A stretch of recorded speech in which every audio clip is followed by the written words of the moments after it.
नमस्कार, बहुत स्वागत है आप सभी का। मैं हूं आपके साथ करिश्मा। आज हम बात करेंगे ब्लैक फंगस की। ब्लैक फंगस कोरोना की तरह एक से दूसरे व्यक्ति को नहीं फैलता है। ये कम्युनिकेबल डिसीज नहीं है। कोरोना की चपेट में आ चुके डायबिटीज से पीड़ित लोगों को ये फंगल इन्फेक्शन होने का ज्यादा खतरा है। एम्स के डायरेक्टर रणदीप गुलेरिया ने सोमवार को ब्लैक, व्हाइट और येलो फंगस को लेकर कई कंफ्यूजन दूर किए, लेकिन बावजूद इसके रोजाना होती ब्लैक फंगस के आंकड़ों में बढ़ोतरी ने चिंता बढ़ा दी है। एक और कोरोना के आंकड़ों में रोजाना गिरावट, इसके साथ ही ब्लैक, व्हाइट और येलो फंगस के मरीजों की तादाद में रोजाना इजाफा हो रहा है। ऐसे में आखिर कैसे कर सकते हैं एक नई बीमारी से अपना बचाव, और क्या है इससे बचाव के तरीके और शरीर पर क्या है इसका असर, जानने के लिए खास मेहमानों के साथ हम विस्तार से चर्चा करेंगे। चलिए, तो ये फंगस सब टेंशन जरूर बढ़ा रहा है, लेकिन इससे जुड़ी अफवाहों से भी आपको दूर रहना बहुत जरूरी है। इस पे हम विस्तार से चर्चा करेंगे। डॉक्टर विकास अग्रवाल जी हमारे साथ पैनल में जुड़ चुके हैं, हेल्थ एक्सपर्ट हैं। बहुत स्वागत है डॉक्टर विकास जी आपका। इसके साथ ही पैनल में हमारे साथ डॉक्टर राहुल अग्रवाल जी भी जुड़े हुए हैं, हेल्थ एक्सपर्ट हैं, वो भी बहुत स्वागत है सर आपका। Doctor K S. Dhakad health expert है, वो भी हमारे साथ जुड़े हुए हैं, बहुत स्वागत है सर आपका भी। डॉक्टर राहुल अग्रवाल जी, आपका क्या मत है इस पर?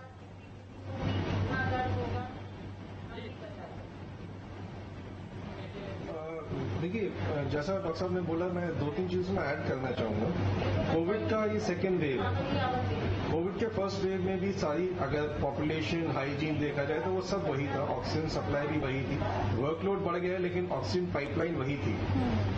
मास्क सब में नया ही यूज होता है, हर पेशेंट का अपना अलग मास्क रहता है, तो ये चीज़ें चेंज नहीं हुई है। आपकी हर चीज हाइजीन वगैरह, पोल्यूशन जो पहले हिंदुस्तान में था वो आज है, जो इंसान रह रहा था वो जो फर्स्ट वेव में था वो आज भी है। लेकिन सेकेंड वेव में बहुत ज्यादा एकदम से इजाफा हुआ है म्यूकोरमाइकोसिस केसेस का। मैं अगेन, जैसे डॉक्टर गुलेरिया ने कहा, मैं इसको ब्लैक, व्हाइट, येलो नहीं बोलना चाहूंगा, बिकॉज उससे और भय पैदा होता है। एक्चुअली जो हम ब्लैक फंगस बोल रहे हैं म्यूकोरमाइकोसिस है, जो बाकी होती है एस्परजिलस वगैरह होती है। जो म्यूकोरमाइकोसिस केसेस हैं, ऐसा नहीं कि पहले नहीं होते थे।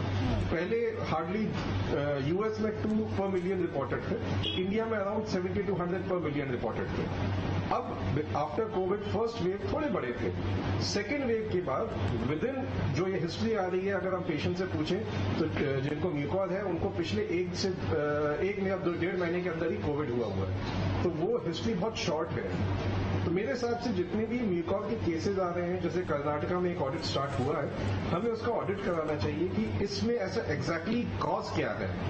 जो 3 चीज मेरे अकॉर्डिंग है जो पिछले फर्स्ट वेव से सेकेंड वेव में चेंज हुई है।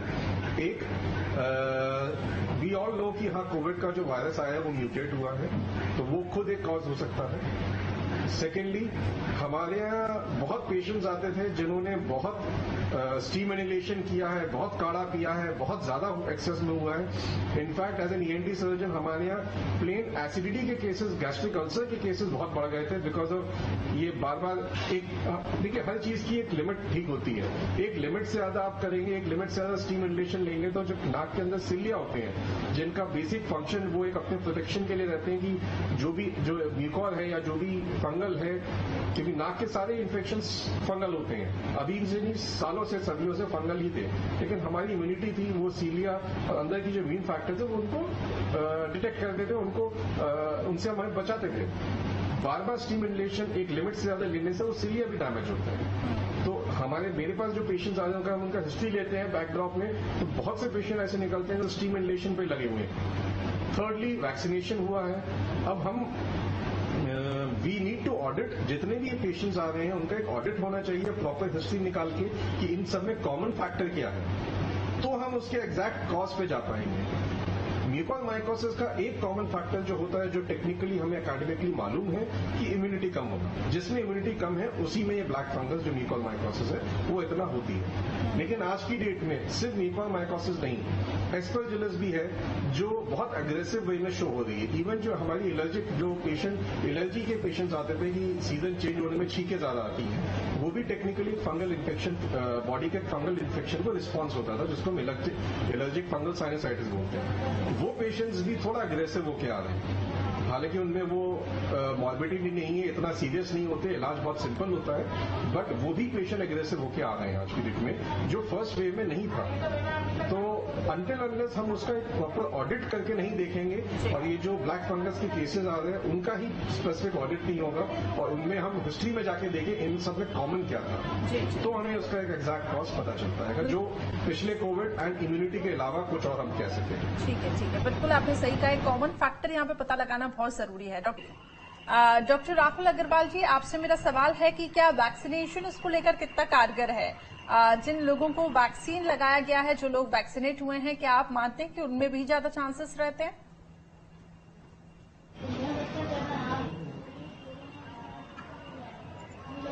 देखिए, अभी तो इस पे कमेंट करना विल बी वेरी प्रीमेच्योर। इसमें ये फिक्स कर, बिकॉज ये नंबर ऑफ केसेस का जब तक स्टडी नहीं होगा तब तक नहीं कह सकते, क्योंकि बिकॉज वैक्सीनेशन तो मेजर पब्लिक में हो चुका है, तो ऐसे कई पेशेंट्स हैं जो इन्फेक्ट हो रहे हैं, तो ये कहना सिर्फ वैक्सीनेशन एक कॉज है, नहीं, ये अभी तो गलत होगा। जब तक हम, जैसे डॉक्टर धाकड़ ने बताया कि अपने मेडिकल कॉलेज में 50 पेशेंट अभी एडमिट हैं, तो हम उन 50 पेशेंट की स्टडी करें रेट्रोस्पेक्टिवली कि उन 50 पेशेंट में क्या कॉमन था, फिर हम कुछ कह पाएंगे। लेकिन अभी प्रीमैच्योरली ये कहना कि वैक्सीनेशन नहीं, ये कहना गलत होगा।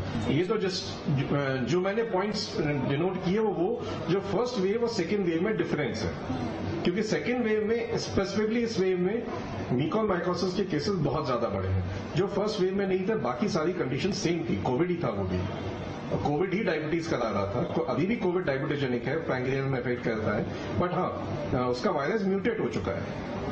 तो ये हो सकता है वजह सिर्फ कोविड हो और कोई वजह ना हो, बिकॉज अगर आप देखें लास्ट वेव में पेशेंट्स को कुछ समय 3-4 दिन समय मिल रहा था बिगड़ने में, पेशेंट्स हॉस्पिटल आने में। इस वेव में विद इन 24 to 48 आवर्स वो इफेक्ट आ रहा था, तो वो भी एक वजह हो सकता है। वो तो एक वजह है ही, हम मानेंगे, बट अदरवाइज कुछ और वजह है कि नहीं, वो बिना स्टडी के कह पाना मुश्किल है। ठीक है, आगे बढ़ते हैं। डॉक्टर राहुल अग्रवाल जी, आपके पास आना चाहूंगी। अब जिस तरीके से ये केस बढ़ रहे हैं, लोगों में पैनिक की भी काफी ज्यादा सिचुएशन है, लोग डरे हुए भी हैं, खासतौर से वो लोग जिनको कोविड तो हुआ ही है और स्टीरॉइड को भी उन्होंने इस्तेमाल किया है, लेकिन ऐसा नहीं है, क्योंकि जो आंकड़े सामने आए हैं इसका ये मतलब नहीं कि जिनको कोविड हो चुका है और वो सब के सब लोग ब्लैक फंगस के शिकार बन रहे हैं। उनमें से कुछ ऐसे लोग हैं जिनको ब्लैक फंगस हो रहा है। इस पर मैं चाहूंगी कि इस पॉइंट पे आप कुछ प्रकाश डालें।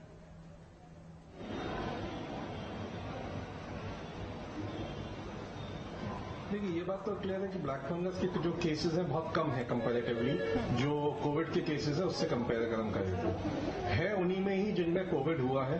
हाँ, ये जरूर है, कई बार पेशेंट गांव के आ रहा है, उन्होंने टेस्ट नहीं कराया, उन्हें पता ही नहीं चला कि बुखार में टाइफाइड का ट्रीटमेंट लेते रहे, उनको हो गया, ये जरूर है। लेकिन नॉर्मल इम्यूनिटी में म्यूकोरमाइकोसिस होता ही नहीं है।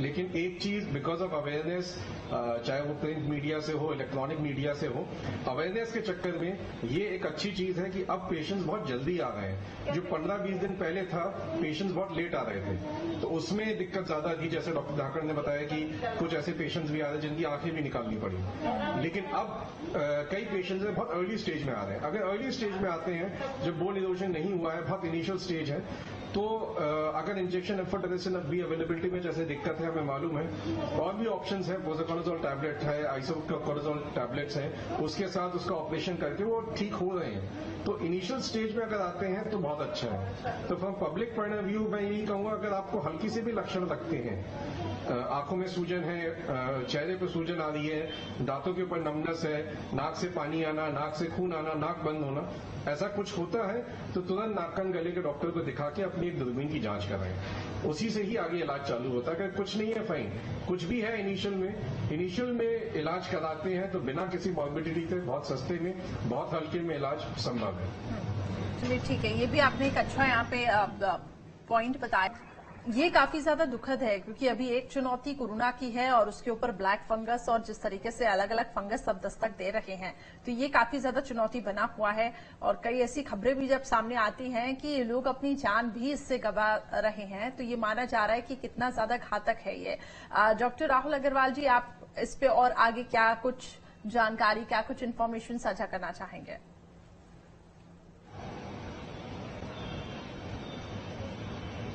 देखिए वही चीज अभी आपने जो बोला अलग अलग किस्म की फंगस, उस पर जरूर बोलना चाहूंगा। जैसे इनिशियली आप ही के चैनल पर डॉक्टर गुलेरिया ने भी बोला था कि ब्लैक, येलो, रेड हम ये कलर्स यूज ना करें, बिकॉज इससे और भय पैदा होता है। फंगस वही है, म्यूकोरमाइकोसिस को ब्लैक हम बोलते हैं इसलिए एक्चुअल में वो ब्लैक नहीं होती, एक्चुअल में व्हाइट फंगस है।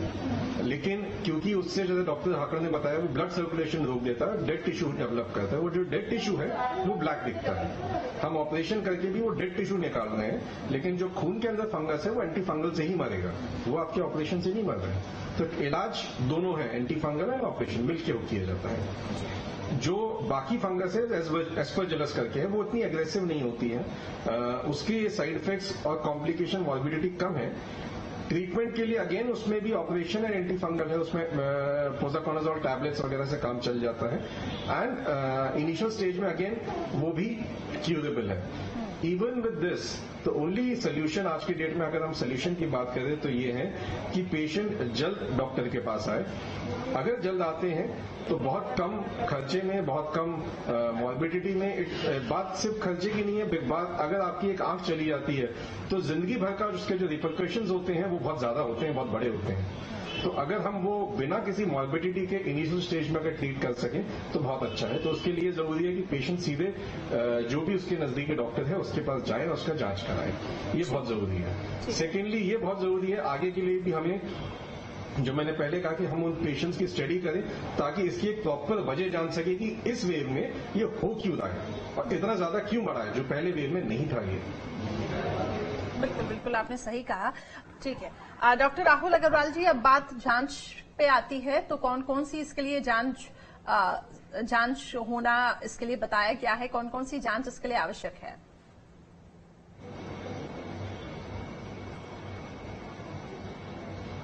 देखिए सबसे पहले तो इसमें अगर जो नॉर्मली ये चालू होता है, अगर हम समझें इसको तो नाक, अगर हम ब्लैक फंगस की बात कर रहे हैं तो म्यूकोरमाइकोसिस चालू नाक से होता है मोस्ट कॉमनली।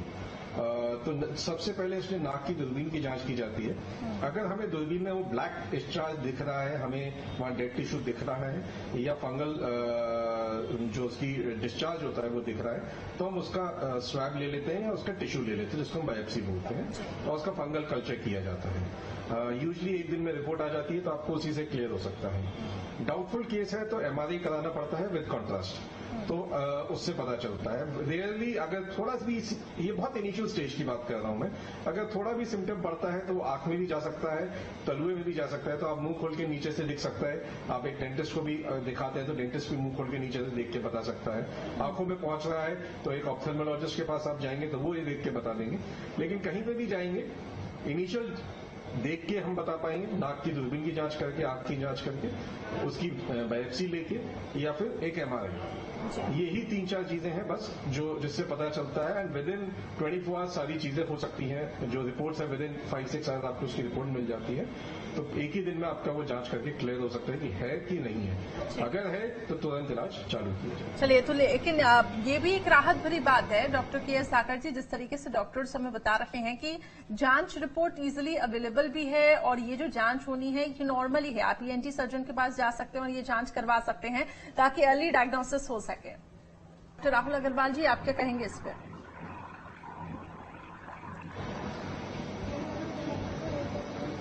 देखिए एक चीज मैं, इसको हम किसी भी तरह 100% हम ये सोचें कि ऐसा कुछ खत्म कर दे, पॉसिबल नहीं है। फंगस हमारे इन्वायरमेंट में, हमारी हवा में है, आपके घर के गद्दे में है, आपके फ्रिज में है, हर जगह है। प्रॉब्लम यह है कि हमारी इम्यूनिटी कम हुई, तो जब भी किसी की इम्यूनिटी कम होगी ये फंगस लग सकता है।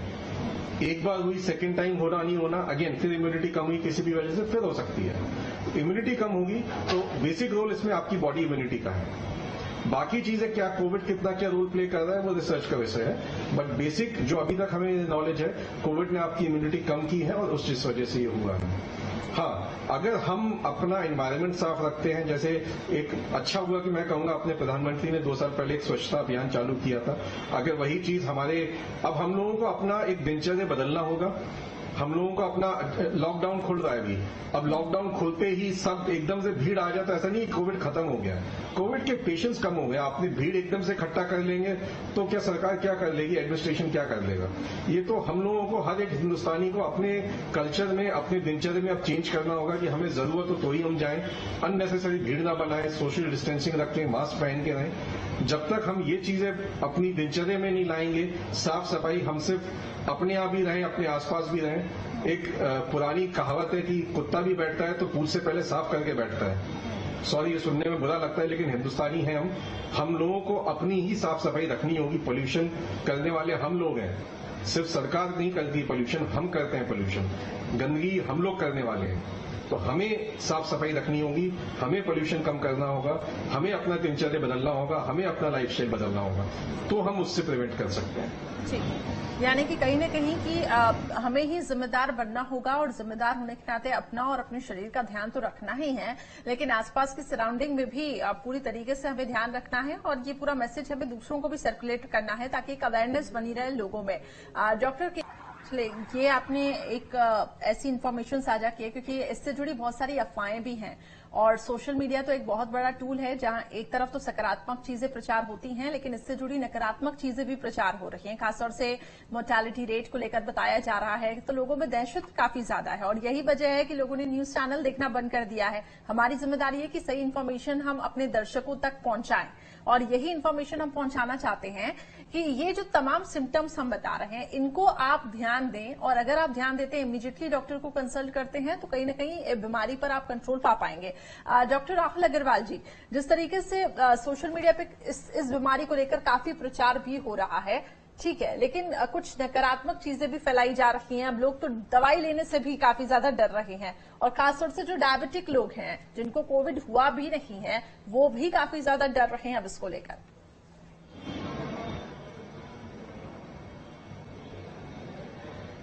देखिए, मैं आपको क्लियर करूं, steroid is not the cause. Steroid उसकी वजह नहीं है। ऑर्गन ट्रांसप्लांट के पेशेंट्स सदियों से स्टेरॉइड्स ले रहे हैं, रेमेटोलॉजी के पेशेंट्स सदियों से स्टेरॉइड्स ले रहे हैं, उनको नहीं होता है तो करोड़ों में 1-2 पेशेंट्स को होता है जी। अभी जो हुआ है वो 15-20 दिन के अंदर हुआ है जो कोविड के पेशेंट्स से, उनमें स्टेरॉइड उसमें देना मस्ट है, उसके बिना उसका ट्रीटमेंट नहीं है। डॉक्टर जो इलाज करेगा उसके पास कुछ दवाइयां होनी चाहिए इलाज करने के लिए। स्टेरॉइड इकलौती अभी दवा है जो सबसे कारगर है, उसके बिना कोविड में इलाज पॉसिबल ही नहीं है। स्टेरॉइड्स तो फर्स्ट वेव में भी दी गई थी और अच्छी खासी दी गई थी, तब तो नहीं हुआ म्यूकोर।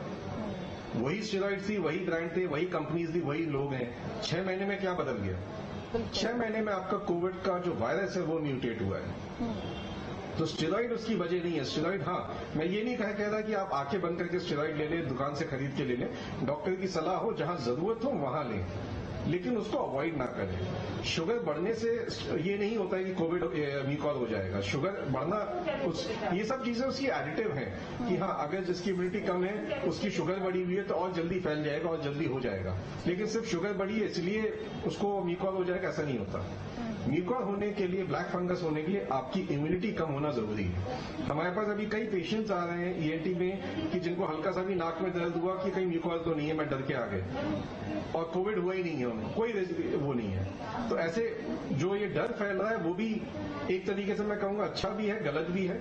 अच्छा इसलिए क्योंकि जो मरीज है वो जल्दी आ रहे हैं। एंड जो आपने बोला अवेयरनेस प्रोग्राम, उसी पे आऊंगा क्योंकि जैसे मैं प्राइवेट में, नाक कान गले का डॉक्टर हूं, मैं प्राइवेट में हूं। प्राइवेट में हमारे पास पेशेंट्स अब बहुत जल्दी आ रहे हैं। तो हमारे पास अब ये केसेस जो बशर्ते आज से 20-25 दिन पहले थे, अब वो पेशेंट जिसपे कॉम्प्लिकेशन बहुत ज्यादा हो ऐसे कम है, कंपेरेटिवली इनिशियल स्टेज के ज्यादा है। जो जैसे डॉक्टर धाकड़ सर जो ट्रीट कर रहे हैं वो मेडिकल कॉलेज में है, वहां गांव के पेशेंट जहां अवेयरनेस कम है तो वो पेशेंट्स लेट आ रहे हैं। जब वो पेशेंट लेट आते हैं तो ये प्रॉब्लम ज्यादा बढ़ती है। तो मैं कहूंगा कि हमारे पास ये जो नकारात्मक न्यूज है उसकी जगह एक अवेयरनेस होना, स्पेशली गांव में, ताकि पब्लिक जल्दी आए दिखाने, वो ज्यादा जरूरी है, ना कि उससे डरे।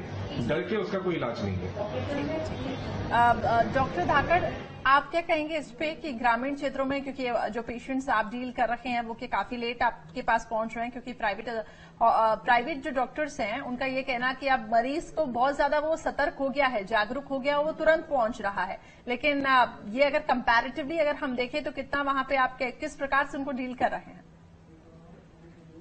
देखिए, मैंने बताया, ये बिल्कुल डॉक्टर राहुल सही कह रहे हैं कि जैसे जैसे इस बीमारी के बारे में लोगों को पता चलना शुरू हुआ, लोग अवेयर हुए हैं कहीं ना कहीं। उसका डर है, तो डर के मारे कई वैसे पेशेंट भी चले आ रहे हैं जिनको ऊपर नहीं है, पर इसका एक फायदा ये है कि लोग अवेयर हुए हैं, जल्दी से जांच करा ले रहे हैं, तो ज्यादा कॉम्प्लिकेशन नहीं हो रहे हैं, उसका इलाज हो रहा है। जैसे डॉक्टर राहुल ENT सर्जन है, तो ये लोग तत्काल अगर डिब्राइडमेंट करना है तो डिब्राइडमेंट कर देते हैं, और उसको जो दवाई लगानी है दवाई लगा देते हैं। लेकिन बिल्कुल, बहुत बहुत शुक्रिया डॉक्टर साहब हमारे साथ जुड़ने के लिए, और बहुत ही इंपॉर्टेंट इन्फॉर्मेशन आपने हमारे साथ साझा की। इसके साथ ही डॉक्टर विकास अग्रवाल, डॉक्टर राहुल अग्रवाल जी, बहुत बहुत शुक्रिया सर आप दोनों का हमारे साथ जुड़ने के लिए। तो फंगस से अगर बचना है तो बहुत जरूरी है अलर्टनेस होना। जैसे ही सिम्टम्स आते हैं तुरंत डॉक्टर को दिखाएं और बिल्कुल न घबराएं। फिलहाल खास पेशकश में इतना ही।